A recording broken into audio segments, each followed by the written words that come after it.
మనం తెలుసుకున్నది విష్ణు చిత్తుడు ఈయన బ్రాహ్మణుడైనా సరే ఎటువంటి యజ్ఞ యాగాదులు చేయకుండా భగవత్ కైంకర్యంలోనే ఉండిపోయేవారని.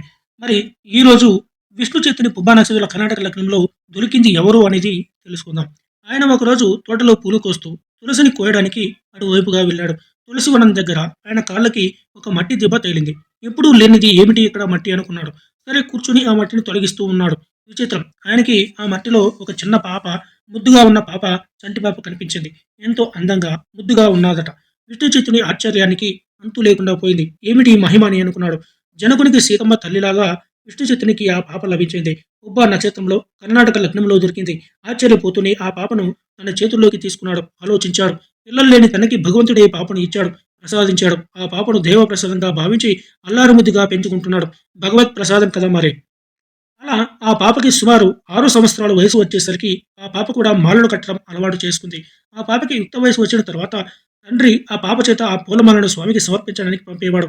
ఆ పాప మాలను కట్టి ఆ మాల తాను ధరించి ఆ తోటలో గల బావిలో తన నీడను చూసుకొని ఆ పూలమాల అందంగా ఉందో లేదో, బాగుందో లేదో అని చూసుకొని సంతృప్తి చెంది స్వామికి సమర్పించేది. ఒకసారి తండ్రి ఆ విషయాన్ని గమనించి ఆ పాపను మందలించాడు. అదే రోజు రాత్రి విష్ణు చిత్తుడు కలలోకి శ్రీ వటభద్రశాయి కనిపించి, విష్ణు చిత్త, నాకు మీ అమ్మాయి మాలలు కట్టి ఆ మాలలను తాను ధరించి నాకు సమర్పిస్తుంది కదా, ఆ మాలలంటేనే నాకు ఇష్టం అని అన్నాడట స్వామి. అప్పటి నుంచి ఆ పాప తాను ధరించిన మాలలే స్వామికి సమర్పించేది. తేషాం నిత్యాభియుక్తానాం యోగక్షేమం వహామ్యహం.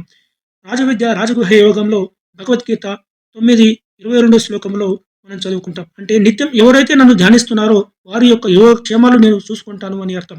అప్పటి నుండి ఆ పాపని కోదై అని పిలవడం మొదలుపెట్టారు. అంటే మాలిక అంటే పూలదండ. క్రమేపీ ఆ కోదై పేరే గోదాగా మారింది.